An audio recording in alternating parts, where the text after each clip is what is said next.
tubuh kita terjaga. Jadi ya sudah seperti itu. Semua orang punya cara untuk menjaga diri masing-masing. Kemudian tentang Mbah Ahmad Siddiq, saya tahu banyak karena dulu saya masih ingat. Ini sekaligus ijazah pada cucu-cucunya. Kalau sama anaknya tidak berani saya. Sama cucu-cucunya. Saya masih ingat Mbah Ahmad Siddiq itu sangat loyal sama yang namanya negara. Kita tahu beliau adalah termasuk orang yang bintang ketika Muktamar Situbondo, ketika NU pertama kali nerima asas tunggal yaitu Pancasila. Kayak apa ulama-ulama kita, ya mulai Mbah Ahmad Siddiq, Mbah Ali Maksum, Gus Dur, Mbah As'ad semuanya lah, termasuk Mbah Mun, semuanya loyal sama negara sehingga NU menerima asas tunggal. Itu saya masih ingat karena Bapak dulu perwakilan dari NU cabang Lasem. Beliau pernah ngundang Mbah Ahmad Siddiq di sini, zaman itu zaman Pak Dzufar ikut ngundang ke sini, bapak saya. Itu saya menangi beliau ngisi pengajian di hallnya buyut saya, Mbah Umar bin Arabi. Jadi saya ini zuriyahnya Mbah Umar bin Arabi, sama dengan keluarganya Ki Hamid Pasuruan. Itu beliau cerita bahwa kemenangan Islam itu tidak harus kita yang menang kangelan. Kadang Allah bikin orang lain yang kangelan, kita yang ikut menang. Jadi dulu kata beliau banyak ulama ketika kita diserang Jepang. Saya masih ingat, saya karena pas itu ikut ke Lasem, karena saya santri sarang, Mbah Mun ngisi di Lasem, saya ikut di Lasem karena saya masih keluarga. Itu ulama-ulama itu mimpi dibacakan ayat ghulibatir rum fi adnal ardi wa hum min ba'di ghalabihim sayaghlibun fi bid'i sinin lillahil amru min qablu wa min ba'du wa yawma idzi yafrahul mu'minun. Itu dulu itu ada pertarungan besar antara kerajaan Romawi dan kerajaan Persia. Kita tahu Romawi itu Nasrani. Saya ulang lagi, Nasrani. Nasrani itu percaya adanya Allah, adanya Tuhan, dan percaya adanya kitab samawi. Sementara musuhnya itu Persia, orang yang tidak bertuhan, tidak berdasar kitab samawi. Ketika Persia mengalahkan Romawi itu orang Islam ikut susah, karena terus dibully sama orang-orang kafir Mekah. Orang kafir Mekah adalah orang yang tidak punya kitab samawi. Katanya orang kafir Mekah, iku lho balamu, jute duwe kitab, jarene di hubungan mbek langit, nyatane perang keok. Paling kon ya podo. Jadi ada analogi bahwa kalahnya orang Nasrani itu dianggap simbol kekalahan orang yang bertautan atau berhubungan dengan langit. Akhirnya orang Islam susah. Saking susahnya orang Islam sampai Abu Bakar itu tanya, ya Rasulullah, lalu orang Romawi menang itu kapan? Terus ada surat turun fi bid'i sinin. Ya kira-kira 3. Abu Bakar pas itu belum alim-alim amat. Jadi ngartikan 3 itu ya 3 betul. Sehingga beliau masyhur itu. Cara Jawa totoan itu kimar. Pokoknya nanti Romawi pasti menang 3 tahun lagi. Akhirnya ketika datang itu taruhannya dengan 10 unta. Datang ke Rasulullah, Nabi menjelaskan, "Lho ndak. Bid'u itu mabena salas ilatis itu 3 sampai 9. Kamu jangan bilang 3. Ya sudah, taruhannya ditambah. Taruhannya ditambah sampai 100 unta. Tapi pembuktiannya enggak 3 tahun tapi nunggu 9 tahun. Sampean jangan tanya, berarti dulu pernah taruhan halal. Zaman sebelum ngaji saya sampean sudah sering taruhan. Jadi jangan nyalahkan saya. Nanti itu ada ilmunya namanya nasah mansukh. Dan taruhannya Abu Bakar tidak kayak sampean. Taruhan yang sangat-sangat demi Islam, bukan demi hadun nafsi. Betul. Ketika tahun ke-7 orang Islam itu menang. Gila ya, tahun 9 itu umat Islam menang. Menangnya umat Islam mengalahkan musyrik Mekah itu di Badar. Romawi mengalahkan Persia. Gara-gara Romawi mengalahkan Persia itu cara berpikir orang itu rubah. Ternyata langit itu ada, kekuatan langit itu ada.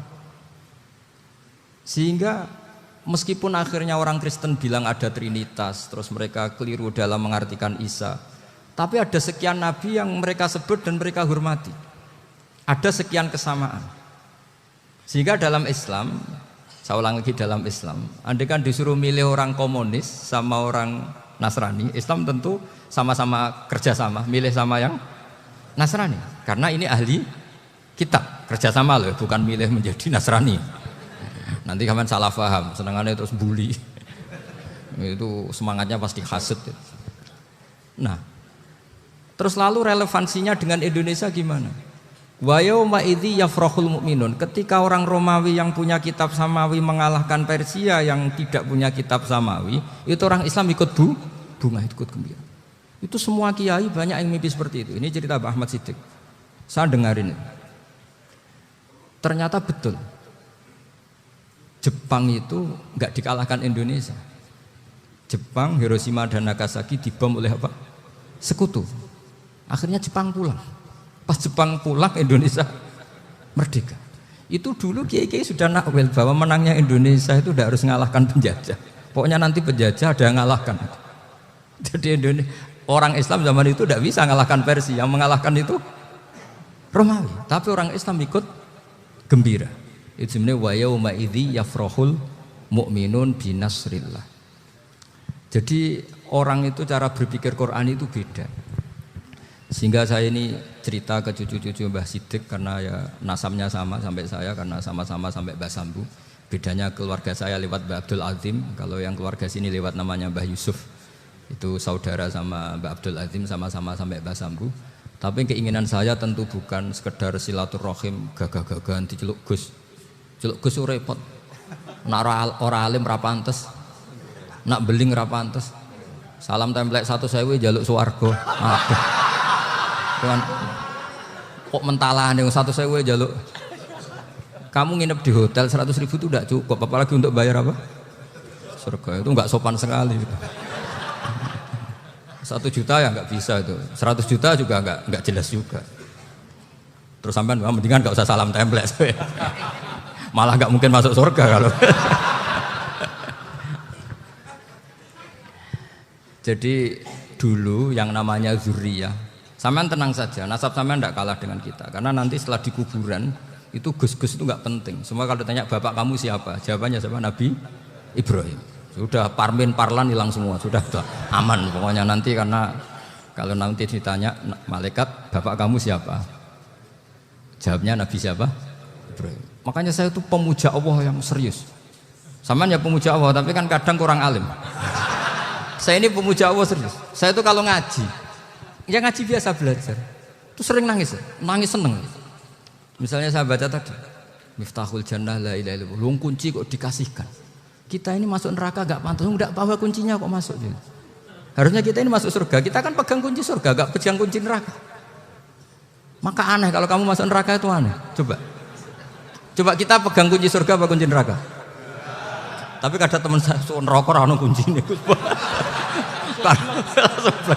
Karena tidak ada pintunya. Terus saya bilang, kamu kok tahu? Memangnya mau ke sana kata saya.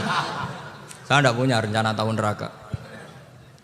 Karena nanti di antara syafaatnya Quran itu orang kalau mau masuk neraka tidak jadi. Ya nggak apa-apa ya diatur sendiri. Jadi di antara syafaatnya Quran itu orang nggak jadi masuk neraka. Jadi syafaat itu ada 2. Dari neraka diangkat ke surga. Dan itu bisa lama itu. Tapi kalau syafaatnya Quran itu yang belum masuk neraka supaya gak jadi masuk neraka. Karena neraka juga punya aturan, dia juga kena aturan fikih. Jadi, loh betul ini, saya ada guyon. Jadi kena konstitusi apa? Fikih. Sama tak ceritani syafaatnya Quran itu ada orang itu beling itu fasik. Itu dihafal surat Tabarok. Hafal betul. Tabarakalladzi biyadihil mulku wa huwa ala kulli syai'in qadir alladzi khalaqal mauta wal hayata. Pertanyaannya gini, boleh enggak orang menginjek surat Baqarah? Boleh enggak? Enggak. Padahal orang hafal Quran itu artinya ayat itu ada di hatinya. Fa inna wa ta'ala la yu'adzibu qalban wa al-Qur'ana. Allah tidak akan menyiksa hati yang menyimpan Quran, yang jadi flash disknya Quran, yang jadi rekaman Quran. Singkat cerita orang ini hafal. Pas ketemu Mungkar Nakir prosedur kan, ini orang fasik mau diantemin sama Mungkar Nakir. Prosedur ya, dia kan prosedur standar. Si surat Tabarok akhirnya menjelma jadi seseorang yang gagah berani. kamu nggak boleh nyiksa orang ini. Saya ini kalamullah. Kalau kamu nyiksa dia berarti nyiksa saya. Kamu berani sama kalamullah?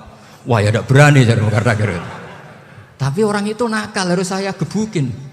Tapi kata Quran tadi, tapi saya di situ pasti kena saya. Oh debat, nggak ada lajnahnya ini nggak ikut. Kalau Gus Wirjo ikut jadi lajnah. Kalau jadi lajnah pasti kroninan. Kalau santrinya dimenangkan. Wah, akhirnya debat. Ya sudah kita ketemu Allah. Akhirnya Munkar Nakir sama Quran tadi surat Tabarok datang sowan sama Allah. Terus kata Allah, memangnya kenapa Munkar Nakir? Saya harus nyiksa dia karena dia fasik ya Allah. Memangnya kenapa surat Tabarok? Saya ada di situ. Menurut aturan orang tuh nggak boleh injak-injak Quran. Kalau dia nutuk saya, nutuk Quran. Itu harus dikasih tahu fikihnya Munkar Nakir.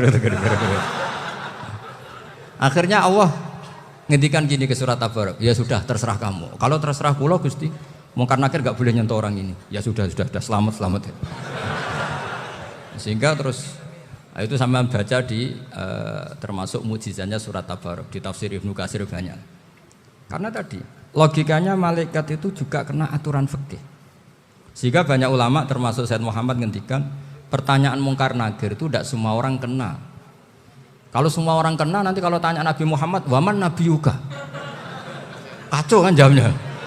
Nabi kamu siapa? Lu saya ini nabi. Ya kan? Lah nanti kalau pas ketemu Nabi Ibrahim, waman abuka? Jadi repot kan? Makanya ada kiai yang guyon kalau ditanya, "Marabbuka?" Saya ini guru tauhid sembrono. Saya ini ngajar Ummul Barohin, kamu tanya Marabbuka.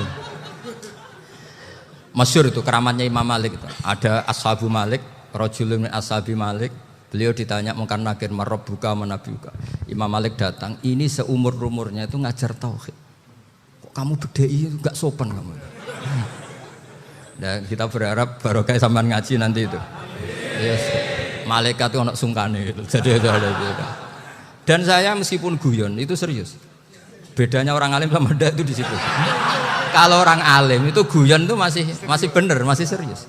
Coba saya bacakan ayatnya. Ala inna auliya Allahi la khaufun alaihim wa lahum yahzanun. Terus lahumul busyra fil hayatid dunya fil akhirah. Artinya kalau Munkar Nakir dengan penampilan garang gitu, berarti ada ketakutan apa enggak? Ada. Padahal ciri utama walinya Allah tidak ada ketakutan. Makanya itu termasuk dalilnya Sayyid Muhammad, tidak semua orang alami seperti itu karena wali-wali itu la khaufun alaihim wa lahum yahzanun. Wah anak kiai ketemu karena kerja buat tidur wedek.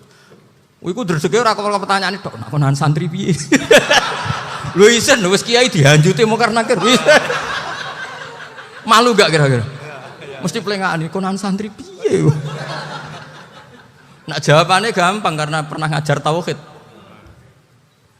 Makanya Sayyidina Ali ini cerita ini ada di kitab Nurul Dholam, sama di kitab Nurul Dholam karangannya Syekh Nawawi Banten.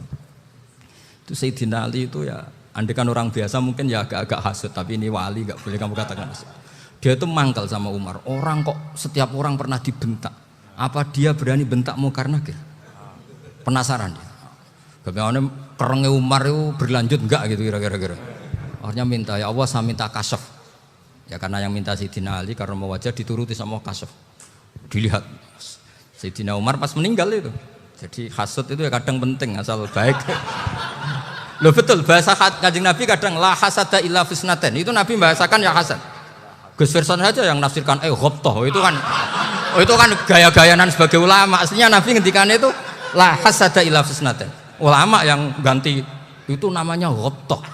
Wong Nabi sendiri nyebut hasad kok kamu tafsiri ghabthah. Ya hasad ya hasad. Udah enggak usah ditakwil-takwil pokoknya gitu. Kalau sampean enggak percaya enggak apa-apa. Kok gitu aja kok repot. Karena sampean enggak percaya kemungkinannya dua. Satu enggak ngerti. Dua sama-sama alim. Kan dari awal kalau sama-sama alim kan laisa li alimin ayuqallida aliman akhor. Kita enggak perlu saling mengikuti. Ngapain hasud? Biasa aja. Akhirnya Sayyidina Ali kasar. Pas Umar bangun, setelah mati kan bangun, setelah meninggal bangun. Munkar Nakir datang dengan perangai yang sangat garang. Itu digambarkan Sayyidina Ali, matanya itu kal kidril ghali. Kayak apa? Kendil yang apa? Mengangan. Wah, seru. Sayyidina Ali senang, paling takut ini Umar. Senangnya bukan main. Wah ini mesti takut Umar. Biasa. Ternyata enggak. Umar malah bangkit. Woi Mungkar Nakir. Kamu tahu menghadapi siapa? Itu betul ya? Kamu itu menghadapi temannya ahabbal khalqi ilallah. Yang diandalkan temannya bukan dia. Kamu tahu yang kamu hadapi, saya ini teman kekasihnya Allah. Jadi boleh kamu mengandalkan Mbak Virjon. Tapi nanti resikonya Mungkar Nakir tanya, itu Virjon siapa? Wah itu masalah kan. Makanya syaratnya wali itu harus ma'rufun fis sama. Di langit sudah populer. Makanya dulu ada orang yang saking seninya Abdul Qadir ditanya apa saja jamnya Abdul Qadir Al-Jilani itu aman karena beliau populer. Makanya program kita harus populer dulu di langit. Nah, itu nanti kalau dicatut oleh santri-santri nggak apa-apa. Kalau nggak populer nanti itu siapa? Masalah ini. Umar itu yang dibanggakan itu, kamu tahu saya siapa? Ya enggak tahu. Saya ini temannya kekasihnya Allah. Temannya Muhammad. Iya Muhammad Rasul. Wah mikir waduh. Repot. Loh di dunia aja gitu kan temannya presiden, temannya panglima, apalagi ini temannya Sayyidul Awalin wal Akhirin. Di dunia aja bilang temannya presiden, menteri orang sudah takut, apalagi ini temannya Sayyidul Awalin. Hanya Mungkar Nakir terus konfirmasi sama Allah, gimana ya Allah ini ngadepi. Sebetulnya diandalkan itu temannya, bukan dia. Wah, akhirnya sama Allah dibilang ya, Bu, ya sama seorang seperti itu Bu yang sopan. Terus semenjak itu Mungkar Nakir itu nggak selalu berpenampilan seperti itu, sangat sih. Jadi semoga itu konsisten sampai nanti. Jadi kamu kalau ingin nggak takut Mungkar Nakir jadi wali dulu. Karena syaratnya tadi hanya wali sing la khaufun alaihim walahum yahzanun lahumul busyra fil hayatid dunya fil akhirah. Jadi orang itu kalau ngaji itu harus khatam. Jangan semuanya kena pertanyaan. Dan kalau semuanya kena pertanyaan nanti repot. Kalau Nabi Muhammad ditanya waman Nabi Yuga. Nabimu siapa? Lu kan terus jadi aneh. Jadi makanya ngendikane Sayyid Muhammad semua ulama lah. Enggak ada am kecuali ditaksis. Kecuali sifatnya Allah. Misalnya bikulli syai'in alim ya benar-benar bikulli syai'in. Tapi kalau am semuanya pasti ada taksis. Meskipun dalam muhawarah muhadasah biasa. Misalnya contoh gampang istri kamu baru seneng kamu, Mas nak pengen apa-apa aku lapor aku gak apa-apa Mas, mesti aku seneng sama lapor. Iku di aku pengen wayo. Wah langsung jadi apa wae. Mesti apa wae maksudnya kecuali itu gitu. Padahal kalau ngomong Mas sampean ingin apa saja tak dukung. Terus sampean bilang, kepengin iku wayo. Kira-kira disetujui apa enggak? Sama seperti kita kalau punya teman akrab, wes nang omahku gak apa-apa, anggap aja omahmu dhewe. Terus mlebu-mlebu kamar. Jadi tidak ada am kecuali ditaksis. Artinya kalau ada cerita bahwa orang mati pasti ngalami ditanya Mungkar Nakir itu pasti ada am yang ditaksis. Itu pasti juga dialami para anbiya, para auliya. Karena ciri utama wali itu la khaufun alaihim walahum yahzanun. Kemudian saya yang mau cerita ya supaya sampean bisa menghadapi dunia global ini tak bawa tafsir Munir termasuk tadi.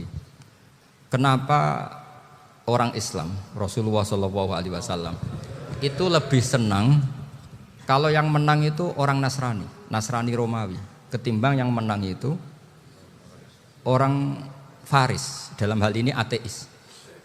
Karena orang ateis itu lebih ngeri. Sebetulnya beberapa penemuan sains, terutama di ilmu medis, itu orang Amerika. Kayak cloning. Tapi orang Amerika itu masih dilarang oleh gereja untuk mengaplikasi. Karena nanti bayi cloning itu dipakai suku cadang. Di Amerika masih ditentang oleh fatwa-fatwa agama, baik Islam maupun Kristen. Tapi di Cina itu dipraktekkan. Karena nggak ada halangan agama. Di Cina itu biasa ada kondom diolah lagi jadi alat-alat aksesoris. Di Amerika tidak ada karena masih ada agama, masih ada larangan. Sehingga orang Islam itu lebih takut kalau yang menang itu Persia karena terus cara berpikir ternyata Tuhan itu tidak ada, langit nggak ada perannya. Jadi ketika yang menang Nasrani masih berpikir itu pertolongan Tuhan. Meskipun mungkin cara mengatakan Tuhan beda dengan kita. Tapi ada satu kesamaan bahwa kekuatan samawi itu ada. Jadi disebut hulibatir rum fi adnal ardi wa hum min ba'di ghalabihim sahlibun. Di sini diterangkan oleh Syekh Nawawi supaya kamu tidak salah paham. Sebetulnya kamu katakan misalnya wah itu paham liberal, sebenarnya saya tidak tersiksa. Cuma takut yang mengatakan seperti itu cek goblokir atau ngaji gitu. Itu aja masalah saya. Ini saya baca ini karangannya Syekh Nawawi karena tadi kata Mbak Firjon ngaji itu harus sama orang yang bersanad. Saya ini kalah sama beliau itu berkali-kali. Secara nasab saya harus manggil Mbah. Secara silsilah ilmu saya juga kalah lagi. Saya sering disewani sama cucu-cucu Syekhona Khalil. Kiai Sidik itu termasuk murid dekat beliau Syekhona Khalil. Kalau itu berarti kan Gus Firjon, Ahmad, terus Mbah Sidik. Mbah Sidik ngaji Syekhona Khalil. Syekhona Khalil itu pernah ngaji langsung sama Sayyid Zaini Tahlan. Berarti beliau dari Sayyid Zaini Tahlan itu baru generasi kelima. Sementara saya itu sudah ke-7 atau ke-6. Saya, Mbah Mun, Mbah Karim misalnya, Mbah Hashim, Mbah Mahfud Termas, Sayyid Abi Bakar Sato yang ngarangnya Anatul Thalibin, baru Sayyid Zaini Tahlan. Berarti saya ke-7, kalah lagi. Tapi untuk jadi wali biasanya cepat saya. Karena syaratnya jadi mbah itu ngalah demi putu. Jadi kalau beliau ngotot, saya dulu Gusti, saya mbahnya. Wah itu mbah yang enggak baik. Pasti jatahnya dikasihkan apa? Cucunya dulu. Makanya Abdul Muthalib itu orang yang dapat wangsit, tapi yang jadi nabi itu cucunya. Jadi dalil saya banyak. Sebenarnya Abdul Muthalib itu sudah sering dapat wangsit. Karena saya bahasakan wahyu, Nabi yang protes, enggak nabi kok dapat wahyu. Tapi sebetulnya Abdul Muthalib itu masyhur. Kalimat-kalimatnya menunjukkan bahwa beliau itu sudah dapat wahyu kalau nanti cucunya itu jadi apa? Nabi. Makanya senangnya bukan main Abdul Muthalib sama Rasulullah. Putu seneng, mbah seneng putu. Jadi mungkin, jadi sampean enggak usah protes loh. Yang jadi wali kok cucunya. Dulu betul. Dulu Mbah Hamid Pasuruan itu kalau Mbah Ahmad Siddiq ke sana, Mbah Hamid Pasuruan kalau manggil Mbah Ahmad Siddiq itu paman. Tapi pamannya minta ijazah ke ponaan. Apa ya gara-gara itu memang. Kalau itu masih berlaku apa? Ngalah tadi. Kayaknya masih apa? Hawane masih. Hawane masih. Karena melihat tren-tren langit masih gitu kayaknya masih. Masih itu. Ya, tapi banyak tetap dapat jatah, tenang saja nanti. Tapi memang sebaiknya mbah itu legowo. Rasulullah Muhammad SAW itu terkenal min dzurriyyati Ibrahim. Tapi kata Rasulullah, ana dakwatu Ibrahim wa bisyaratu Isa. Aku nganti ngene iki barokah dongane Nabi siapa? Ibrahim. Jadi dongane Nabi Ibrahim ya tiba teng putu. Jadi banyak bukti bahwa jatuhnya ke putu gitu. Tadi saya di kamar sama beliau berduaan. Nih Mbah sing dadi wali dhisik ndi? Aku wae Mbah. Cocokan tadi. Nah, kenapa saya akhir-akhir ini gulirkan daftar wali? Kenapa? Saya ini resah ya, orang sudah ingin dicintai pejabat, dicintai tetangga, dicintai teman. Tapi kadang-kadang orang lupa lagi dicintai apa? Makanya saya meskipun guyon, tapi ini amdan, bukan sahwan. Supaya orang punya cita-cita lagi jadi wali, ingin dicintai Allah. Kita ini terlalu lama ingin dicintai makhluk. Mbok ya naik kelas sedikit lah. Ingin dicintai Allah Subhanahu wa Ta'ala. Meskipun saya guyon, tapi tadi guyon saya tuh lebih serius ketimbang serius Anda. Karena tak pikir. Saya tuh kalau pergi itu seneng ngebis, bukan karena saya tidak punya mobil, tapi saya sering mau butuh itu supaya nggak diganggu. Karena saya tuh harus punya waktu sendiri. Kalau ngebis kan ketemu orang nggak kenal, tapi sekarang ya agak susah, banyak yang kenal. Dan susahnya lagi nggak minta ijazah, minta foto. Aduh. Repot tuh. Mau dibenci itu umatnya Rasulullah SAW. Mau disetujui itu sanatnya mana? Kalau ketemu orang alim minta apa? Foto. Itu nggak ada sanatnya. Nggak tahu saya itu mazhab dari mana itu. Ya mazhab milenial yang jelas itu kan. Ini tak baca ya biar dapat. Karena ini kenangan saya sama Mbak Ahmad Siddiq. Saya masih ingat betul beliau ngisi hallnya Mbak Abdullah bin Umar, berarti abahnya Mbak Hamid. Karena mbah saya itu Fatimah binti Khalid bin Umar. Kalau Mbah Hamid itu Hamid bin Abdullah bin Umar. Itu saya masih ingat betul zaman itu Mbah Hamid siap hall di Lasem itu rawuh dan saya derek mbah saya karena masih misanan datang ke Lasem. Itu beliau pas itu ngisi sama Mbah Mun. Mbah Mun masih muda, Ki Ahmad Siddiq sepuh senior. Itu beliau cerita bahwa dulu ketika Indonesia dijajah Jepang itu para kiai mimpi dibacakan ayat Khulibatir Rum fi adnal ardi wa hum mim ba'di walabihim salim. Terus ada kiai yang tanya, takwilannya gimana? Ya nanti Jepang pulang bukan karena kita yang mengalahkan, tapi Jepang ada yang mengalahkan sendiri meskipun tidak kita. Kayak dulu Faris tidak dikalahkan Islam tapi dikalahkan Romawi, tapi yang senang umat Islam. Wa yauma idzi yafrahul mu'min. Itu luar biasa ulama-ulama kita. Delalah kejadiannya Indonesia seperti itu. Yaitu kita tidak mengalahkan Jepang, tapi Jepang pulang sendiri karena dikalahkan apa? Sekutu. Ya ini saya baca. Ini tidak usah dicek bacanya benar apa enggak. Sudah aman apa? Aman. Karena kalau saya salah itu ya sengaja. Artinya ya sengaja saja. Ya biasa maksudnya. Saya kemarin ngisi di Pondok Peloso, di Pondok Al Munawir Jogja. Salah itu ada dua, ada salah yang memang benar-benar salah. Itu enggak apa-apa, bisa dimakfu. Karena mesti sangke wong goblok salah yang terus itu. Ada salah bawaan ilmu, itu repot tuh dadaninnya. Karena misalnya kita yang biasa belajar qiraah sabah wayah sibuhu, mesti diulang lagi wayah sabuhu. Karena qiraahnya Imam Asim itu hasibah yah sabu bi fathis sin. Sementara kita kalau ngaji kitab kulino yahsibu. Sehingga kita yang biasa belajar sabah itu kalau baca kitab itu kayak orang bingung. Kadang-kadang yang ngaji juga bingung. Gus Pak mocok di bulan pelin. Ya tepat-tepatan. Ada yang mengatakan Gus Pak bingung, ada yang mengatakan Gus Pak alim alamah. Ya tepat-tepatan nasib tadi. Karena memang ya sabah memang seperti itu. Misalnya kufuan. Kufuan itu Imam Asim baca kufuan. Tapi beliau punya murid namanya Syu'bah. Itu kalau baca kuf'an. Makanya kita itu, ini kan khataman Quran ya, jadi saya menyinggung sedikit tentang qiraah sabah. Tadi beliau juga sudah tak kasih kitab saya Hifdzuna Lihadal Mushaf. Sama tak ajari latihan sabah, memang angel ya. Makanya yang nggak bisa itu wong pinter. Sudah tahu angel ya nggak usah diteruskan kan. Orang menghindari barang angel itu pinter apa goblok? Pinter. Berarti wong goblok pinter. Saya tuh makanya sama orang goblok tuh respect. Jadi orang alim tuh angel apa gampang? Angel. Menghindari barang angel pinter apa goblok? Loh, orang menghindari barang angel pinter apa goblok? Pinter. Berarti wong goblok pinter. Jadi saya sama orang-orang goblok itu respect.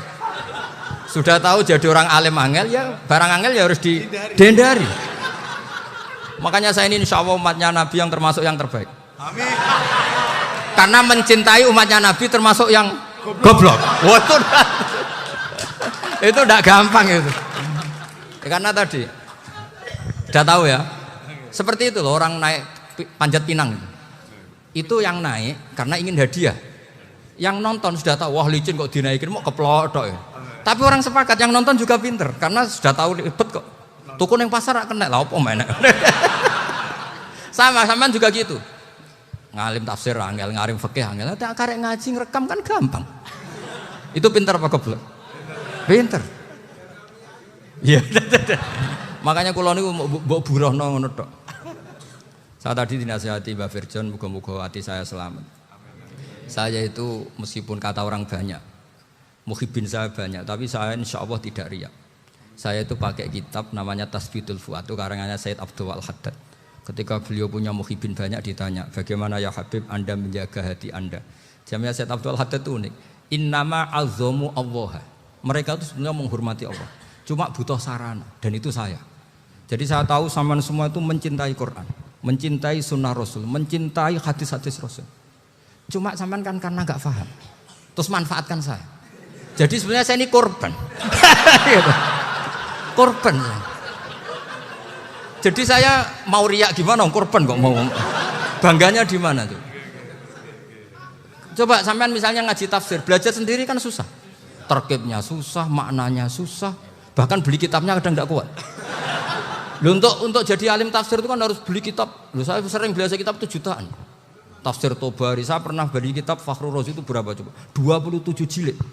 Karangannya Fakhrur, belum karangannya ulama modern, Imam Sya'rawi. Itu berapa jilid? Itu jutaan. Saya kemarin juga dihadiahi kitab Pak Quraish Shihab namanya Faidul Bari fi Syarhil Bukhari. Pak Quraish Shihab yang terkenal. Dia sering diskusi sama saya. Saya ngasih hadiah beliau ngasih hadiah saya. Oh itu harganya nggak kuat. Dadak kuat kadang di Indonesia enggak ada coba. Dan sampean orang hebat menghindari kesulitan itu.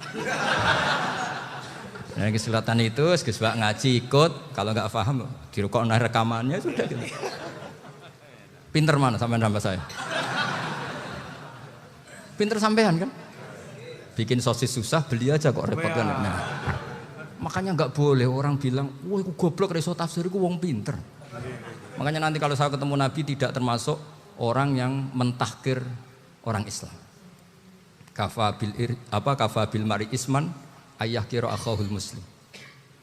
Jadi cukup orang itu dosa kalau menyepelekan orang Islam. Termasuk darani sampean goblok itu dosa. Caranya nggak darani goblok ya tadi di logika tadi. Alim itu angel. Gendari angel itu pinter, berarti wong bodoh pinter ya sudah gitu. Tapi tetap bodoh. Tapi ini satu cara untuk saya respect gitu. Coba orang yang ngaji tafsir saya banyak, mungkin ribuan. Itu sebetulnya mencintai Quran. Karena Quran adalah kitab suci yang panduannya umat Islam. Sangat mencintai Quran. Terus kemudian mereka nggak paham. Terus mencari orang yang memahamkan. Burohno lah cara jawabannya. Terus keren saya itu di mana coba? Lah terus mereka kurang ajarnya gini, kalau paham itu ya alhamdulillah paham. Kowe nak ngaji Gus Bae ngono tok. Tapi nek ora paham, ora nyalano akal ya. Mari Gus Bae nerangno cepet mulane gak paham. Ora kok nyalano teke sing lelet. Oh itu kan masyaallah naudzubillah tenan. Sebetulnya tingkat kurang ajarnya tinggi Gus sebenarnya. Jadi kalau nggak paham itu kadang nggak nyalahno uteke, kayak mau misalnya, mau mari mikir aja jelas. Padahal misalnya jelas orang mesti paham, bodoh. Paham ya? Jadi kata Sayyid Abdul Haddad, innama azzamu Allah. Sebenarnya mereka itu sangat menghormati Allah. Makanya kita nggak perlu mengatakan wasilah itu kafir, nggak akan. Karena orang tawasul sama Rasulullah itu ingin dapat ridhonya Allah lewat orang yang dicintai. Kita mencintai wali sebenarnya, wah itu kekasih Allah. Kita mencintai itu karena mencintai Allah. Sama seperti gini, kamu mencintai kangkung apa enggak? Sebenarnya sama sekali enggak. Tapi kamu ingin sehat, ada asupan gizi. Kamu ingin tubuh kamu sehat, butuh asupan gizi. Kemudian kamu makan kangkung. Apa terus kamu cinta kangkung kan enggak? Cinta kesehatan kamu sama. Orang yang mencintai saya sebenarnya ingin kepuasan rohani. Saya kan termasuk kiai yang torekonya gampang. Ini swarga kan akhirnya penggemarnya banyak. Coba kalau kamu neraka. Jadi sebetulnya Anda mencintai kepuasan Anda sendiri. Nah, saya ini korban. Makanya untuk masuk surga cepat saya, korban itu cepat. Da'watul mazlum la turaddu kan gitu. Laisa bainahu wa bainallah hijab. Jadi saya kalau donga langsung seret langit. Karena mazlum.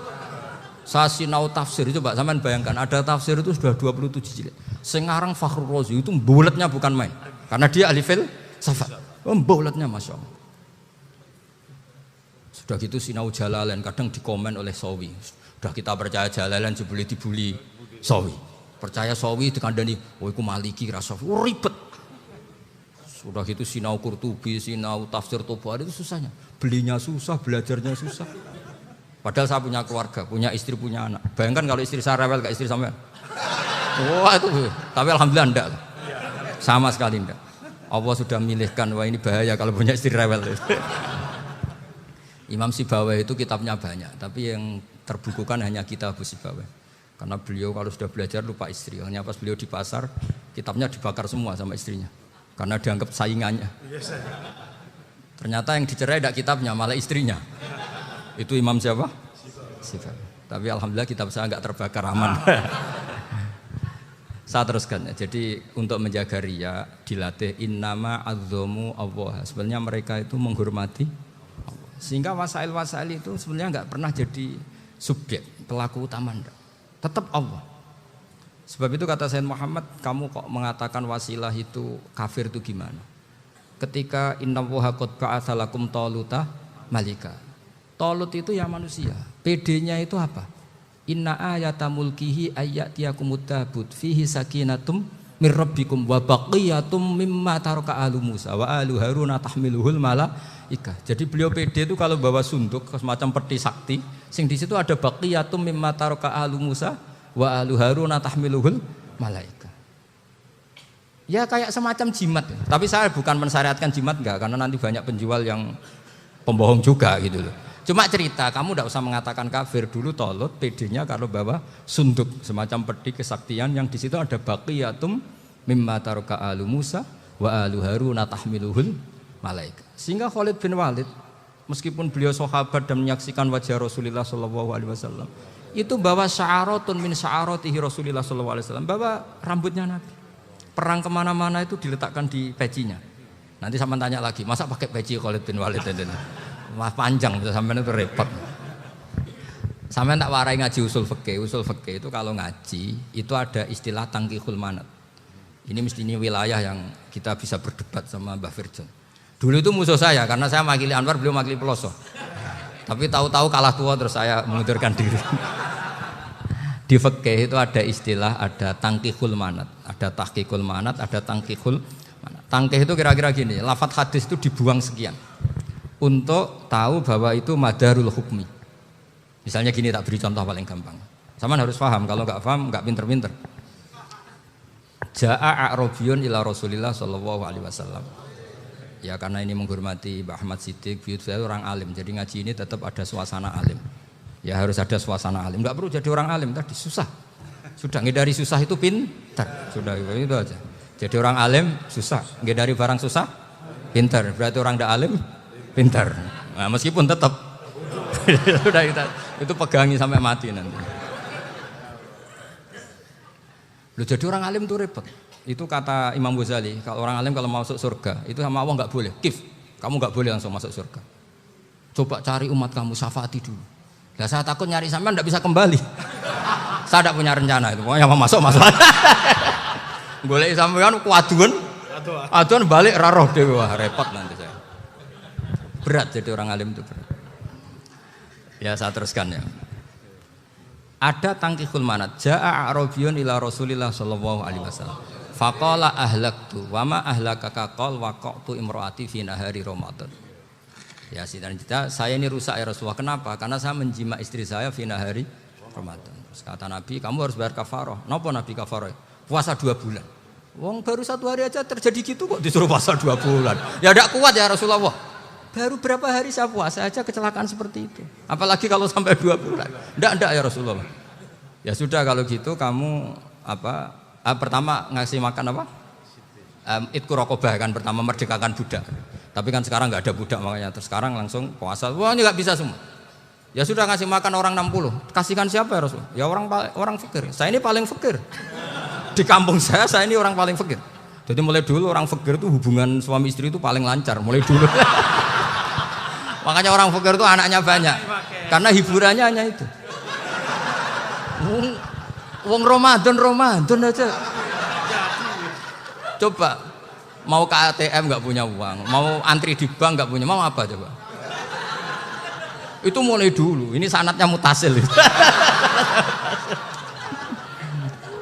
Wah, akhirnya sudah sanksinya kan tadi ya itqu raqabah atau puasa 2 bulan berturut-turut atau ngasih makan 60 orang miskin. Lalu kata ahli usul fikih, kata a'rabi dibuang, nggak menjadi catatan hukum. Orang kota pun kalau melakukan itu juga kena sanksi yang sama. Imro'atau juga dibuang. Andai kan itu dilakukan untuk amatnya juga ketentuannya sama. Nah sekarang perdebatan antara Imam Syafi'i dan Imam Malik begini. Sekarang pertanyaan gini, jima istri itu hukumnya boleh apa haram? Boleh kan? Lalu kalau ada orang tanpa udzur kemudian makan siang-siang, cara Imam Malik hukumnya sama, harus kena sanksi yang sama. Karena sama-sama hadku hurmati Ramadan bi ghairi udzrin syar'iyyin.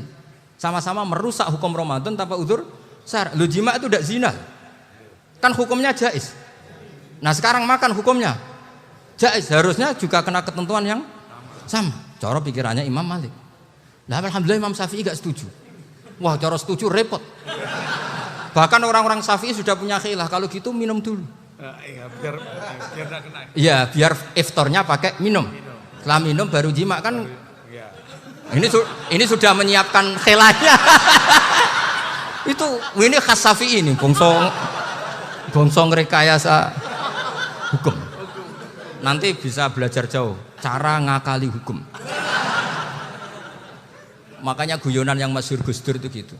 Ada seorang kiai atau Gus lah. Ya punya salah, namanya manusia kan punya salah, entah cangkruk entah apa, pokoknya punya salah. Ada wartawan yang ngiranya semua kiai itu orang suci, sehingga tanya sama Gus Dur, Gus itu ada kiai kok, ya pokoknya salah lah. Tapi jangan bayangkan dosa besar, enggak, kecil-kecil aja. Itu gimana itu? Padahal kiai kan orang suci. Jawabnya Gus Dur lucu. Ya justru yang boleh salah itu para kiai, kalau kamu nggak boleh. Loh kok bisa Gus? Karena mereka tahu caranya tobat. Repot. Kalau kamu nggak tahu caranya, sama pelanggaran hukum itu ya harus pakar-pakar hukum. Ya. Itu yang tahu caranya rekayasa. Kalau kamu ya kena pasal kan ya. Jadi kamu jangan niru saya ini punya sekian cara untuk nah, itu namanya khilah. Makanya kata Sayyid Muhammad, kamu tidak usah anti khilah. Karena Abu Hanifah itu membolehkan khilah, kitabul khiyal. Yang penting kamu soleh dulu. Setelah soleh nanti Allah maklumi. Soleh dulu, syaratnya soleh dulu.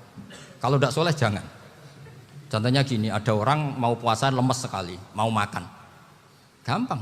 Kalau langsung makan kan kayak hadku hormati Ramadan biwiri udrin sarian. Aku langsung mau jembera sowan Mbah Firjon. Sudah status saya apa? Musafir. Ya sudah, berangkat aja sampai Tuban makan. Nanti kalau nggak jadi ya nggak apa-apa sudah. Kan mulai pergi sudah musafir. Saya tidak tahu nanti malaikat tertarik gebuki nggak tahu. Tapi itu ada khilahnya, asal soleh lah. Karena kata Sayyid Muhammad dan semua kitab mengatakan itu. Kalau sampean nggak tahu ya kebablasan.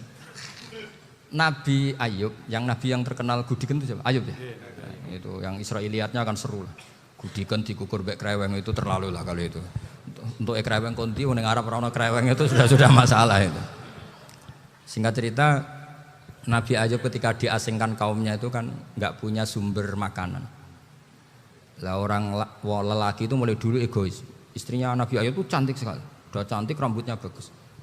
Makanya kamu nggak usah tanya kenapa istrinya Kiai banyak yang cantik. Ya warasatul anbiya, nggak boleh gitu. Kalau nggak cantik ya warasatul anbiya dari segi balak. Istrinya Nabi itu semuanya cantik. Nggak usah tanya sebabnya apa, pokoknya gitu, semuanya cantik. Singkat cerita, beberapa kali istrinya Nabi Ayub itu kerja demi bisa nafkahi Nabi siapa? Suatu saat itu tidak ada pekerjaan yang cukup untuk beli roti. Satu-satunya peluang dapat rezeki itu putrinya raja itu rambutnya berondoli. Terus ada sayembara siapa yang rambutnya bagus mau dibeli. Sampai rambutnya istrinya Nabi Ayub itu dijual. Nabi Ayub tersinggung karena itu mengurangi kecantikan. Jadi lelaki mulai dulu gitu. Udah nggak urun kalau istrinya nggak cantik itu komplain. Itu khasnya lelaki. Jadi kalau kamu gitu ada sanadnya juga, tenang saja ya. Komplain ya pegawaian itu. Saking mangkelnya Nabi Ayub terus ngendikan la adriban naki mi'ata sautin. Kamu akan saya pukuli dengan mi'ata sautin atau dengan 100 cambuan. Atau mi'ata dikhtin atau mi'ata apalah sesuai konteks zaman itu. Engko nek muni pecut tuku kondi kok ribet lagi.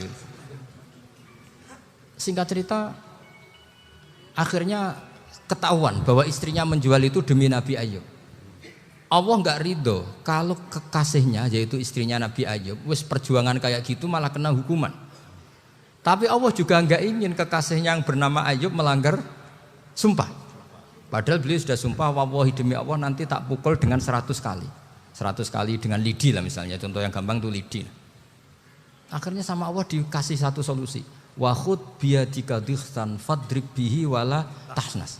Ya sudah lidi itu ikat jumlahnya 100. Terus pukul sekali saja. Anggap saja sudah 100. Iku pangeran sing wari ngakali ngono iku pangeran. Tapi syaratnya soleh. Syaratnya soleh. Jadi kalau kamu anti khilaf berarti anti ajarannya Allah di ayat itu.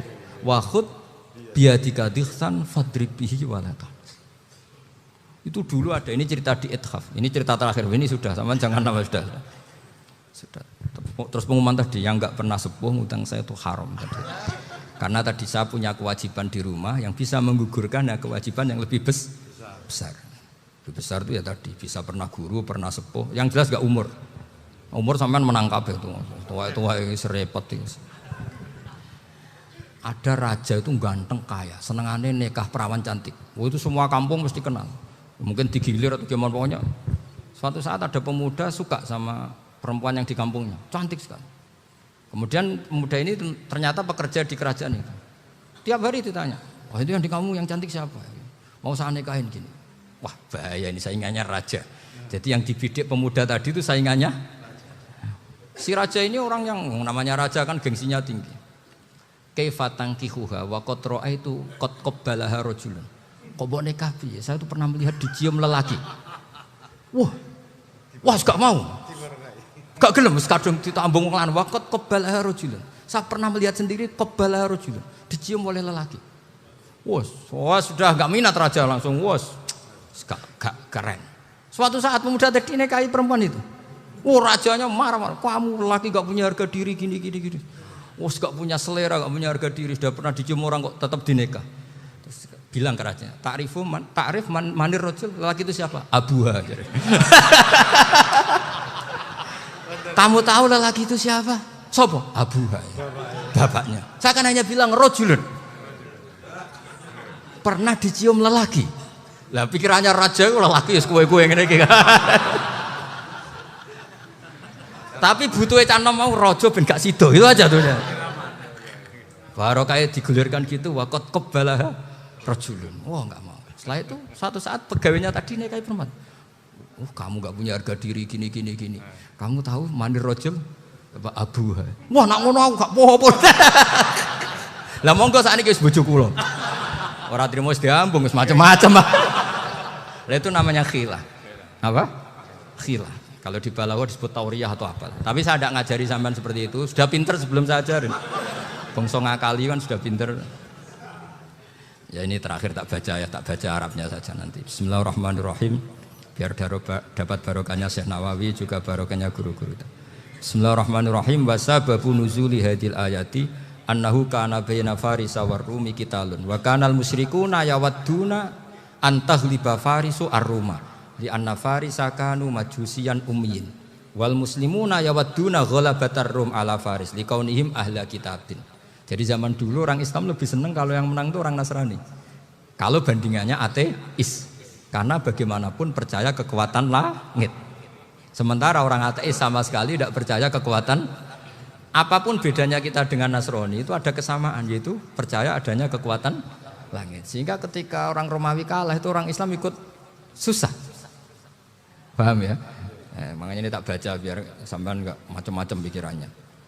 Fab'atha Kisra saat terusnya. Ya pokoknya seperti itu. Akhirnya Rasulullah SAW berdoa lebih senang yang menang itu Rom karena ahli kitab.